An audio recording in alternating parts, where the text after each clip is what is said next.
Un atelier d'imprégnation a été organisé ce jeudi 21 novembre au profit des journalistes culturels afin de les informer sur les réformes et projets du programme d'action du gouvernement dans le secteur du tourisme, de la culture et des arts, initié en 2016 et poursuivi en 2021.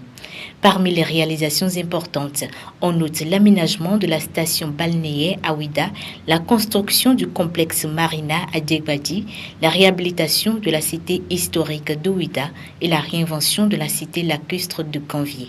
Il y a la réhabilitation des travaux en cours pour l'alimentation de l'eau potable à Ganvié. Il y a des travaux de construction des équipements communautaires à Ganvié, par exemple une maison des jeunes, une maison de la francophonie, un centre artisanal, des places, des collectivités, ainsi de suite au niveau de Ganvié. Nous avons également la réalisation des travaux de la station d'épuration des eaux usées à Ganvié. Dégager complètement tout ce qui est sous l'eau au niveau de Ganvié. Il y a une station qui est dédiée à ça et elle est actuellement en cours de construction. Il y a l'achèvement des travaux de réfection de l'hôtel Tata Somba. L'inauguration a eu lieu il y a quelques mois. Nous avons la construction de nouveaux palais royal de Neki et une arène pour la Ghanée. À Porto Novo, la réhabilitation de la place Bayol, la réhabilitation du musée du palais romain, la réhabilitation du musée ethnographique Alessandre Seno-Antané, dont les travaux d'extension sont en cours. À Cotonou, la réhabilitation des monuments et espaces verts a embelli la ville dans le secteur de la culture. Ce que nous avons comme projet notamment, c'est la promotion des talents et le renforcement des capacités dans le secteur de la culture. Ça, tout le monde l'a observé, c'est l'effectivité des classes culturelles qui sont en train d'être généralisées avec la nouvelle vague d'encadreurs culturels que nous sommes en train de recruter.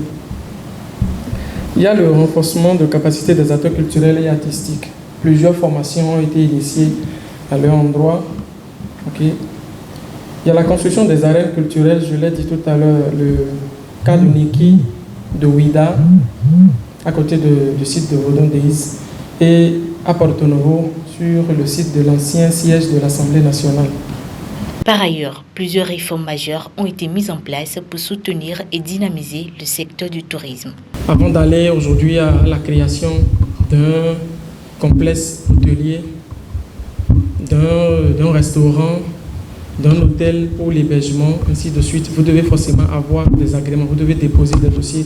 Et l'ancienne commission nationale qui est au niveau de la direction du développement du tourisme a été renforcée, ses attributs ont été renforcés. Et dès que vous déposez le dossier aujourd'hui, c'est un délai, bref, on étudie votre dossier et on vous donne la suite. On visite également les locaux dont vous voulez faire un complexe. On visite tout avant de vous donner l'autorisation. Le gouvernement, à travers son PAG, continue de mettre en œuvre des projets de grande envergure pour renforcer l'infrastructure touristique nationale avec une attention particulière portée sur la durabilité et la préservation de l'environnement.